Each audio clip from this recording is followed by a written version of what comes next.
আসসালামু আলাইকুম প্রিয় দর্শক, আপনারা দেখছেন শখের ছাদ কৃষি।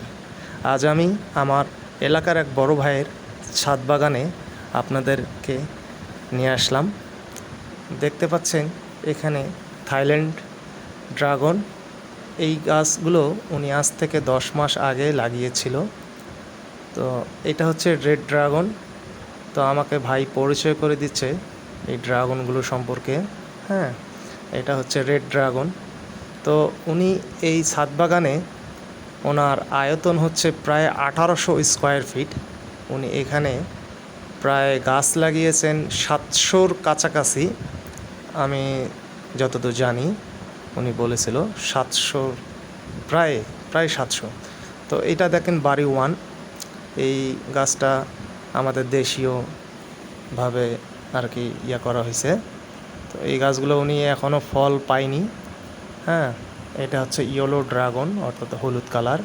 ভাই আমাকে বলতিছে এই ড্রাগনটা খুবই ভালো একটা ড্রাগন, মানে কিছুটা লেবুর রসের মতন একটা স্বাদ পাওয়া যায়, ফ্লেভার। হ্যাঁ, হালকা মিষ্টির উপর লেবুর রস ছিটাই দিলে যেমনটা হয় এরকম ইয়েলো কালারটা। তো ভাইয়ের বাগানটা এত সুন্দর লাগতেছে, হ্যাঁ, মানে আপনারা না দেখলে বুঝতে পারবেন না। আপনারা যারা এখনও আসেননি ভাইয়ের বাগানে আসতে পারেন। এটা কাটাবাড়ি শিব মন্দির সংলগ্ন, পাশাপাশি আর কি, শিব মন্দিরের পাশে। অনেকে যারা কাটাবাড়িতে বাসা তারা চিনে থাকবেন।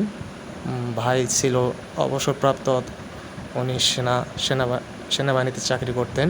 উনি এখন বর্তমানে অবসরে আছেন। তো ভাই অবসর টাইমে এই গাছগুলোর পরিচর্যা করে থাকেন। তো মাশাআল্লাহ অনেক সুন্দর গাছ, আর আমারও ইচ্ছা ভাইয়ের মতন এরকম বাগান করার। সবাই ভালো থাকবেন। আসসালামু আলাইকুম।